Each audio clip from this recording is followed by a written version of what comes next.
নমস্কার।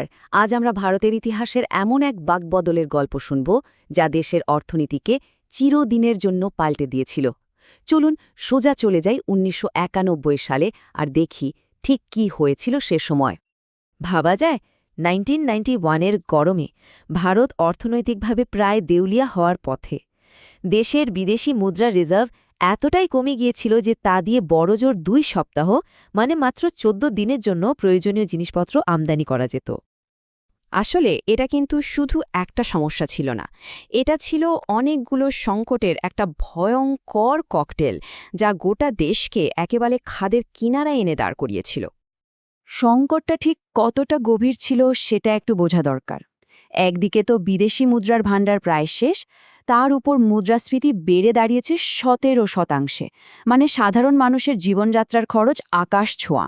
সরকারের ঘাটতিও অনেক, জিডিপির প্রায় ৮.৫%। আর সরকারি সংস্থাগুলো মানে পিএসইউগুলো লাভের বদলে লোকসানি করছিল বেশি। সব মিলিয়ে অর্থনীতি তখন ভেঙে পড়ার মুখে। আর এই সব সমস্যার মূলে ছিল একটা ব্যবস্থা যার নাম লাইসেন্স রাজ। কি ছিল এটা? এটা ছিল লাইসেন্স আর হাজারো নিয়মের এক জটিল ফাঁস। মানে আপনি যদি একটা ব্যবসা শুরু করতে চান বা ব্যবসাটা একটু বড় করতে চান, তাহলে সরকারি অনুমতি নিতে নিতেই অর্ধেক জীবন শেষ। এই আমলাতান্ত্রিক জটিলতা দেশের শিল্পকে পুরোপুরি দমিয়ে রেখেছিল। এই রকম একটা পরিস্থিতিতে যখন আর কোনো উপায় ছিল না, তখন প্রধানমন্ত্রী পিভি নরসিমহা রাও আর অর্থমন্ত্রী ড মনমোহন সিং মিলে কিছু যুগান্তকারী সংস্কারের পথে হাঁটলেন। পরিস্থিতিটা ছিল অনেকটা দেওয়ালে পিঠ থেকে যাওয়ার মতো। এই পদক্ষেপগুলো নেওয়া ছাড়া আর কোনো রাস্তাই খোলা ছিল না। এটা কিন্তু শুধু কিছু নিয়মকানুন বদলানো ছিল না, এটা ছিল ভারতের অর্থনৈতিক চিন্তাভাবনার এক আমূল পরিবর্তন। ড মনমোহন সিংয়ের সেই বিখ্যাত উক্তিটা তো মনে আছে, পৃথিবীর কোনো শক্তি এমন কোনো ধারণাকে থামাতে পারে না যার সময় এসে গেছে। ঠিক এই মনোভাব নিয়েই শুরু হয়েছিল এই নতুন পথ চলা। তো এই নতুন নীতিতে মূলত ৪টে বড় দিক থেকে পুরনো ব্যবস্থাকে ভাঙা হয়েছিল। প্রথমত, বেশিরভাগ শিল্পের জন্য লাইসেন্স নেওয়ার ঝক্কিটাই তুলে দেয়া হলো। দ্বিতীয়ত, অনেক শিল্প যা শুধু সরকারি সংস্থাগুলোর জন্য বাধা ছিল, সেগুলো বেসরকারি খাতের জন্য খুলে দেয়া হলো। তৃতীয়ত, এমআরটিপি আইন বাতিল করে বড় সংস্থাগুলোকে আরও বড় হওয়ার সুযোগ করে দেয়া হলো। আর চতুর্থত, বিদেশ থেকে প্রযুক্তি আর যন্ত্রপাতি আমদানির রাস্তাও খুলে গেল। সব মিলিয়ে লক্ষ্য ছিল একটাই, লাল ফিতের ফাঁস আলগা করে অর্থনীতিতে একটা খোলা হাওয়া আনা। সবচেয়ে বড় পরিবর্তনটা দেখুন। আগে ১৭টা শিল্পখাত ছিল যা শুধুমাত্র সরকারি উদ্যোগের জন্য সংরক্ষিত ছিল। সংস্কারের পর সেটা কমে এসে দাঁড়ালো মাত্র ৩টিতে: রেলওয়ে, প্রতিরক্ষা আর পারমাণবিক শক্তি। ভাবুন তো, বেসরকারি খাতের জন্য কত বড় একটা সুযোগ তৈরি হলো।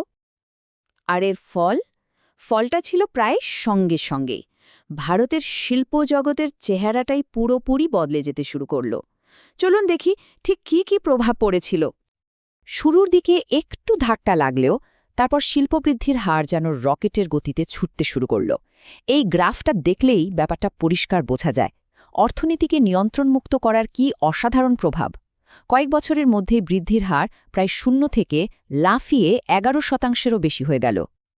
এর ফলে বাজারে দেশি বিদেশি প্রতিযোগিতা অনেক বেড়ে গেল।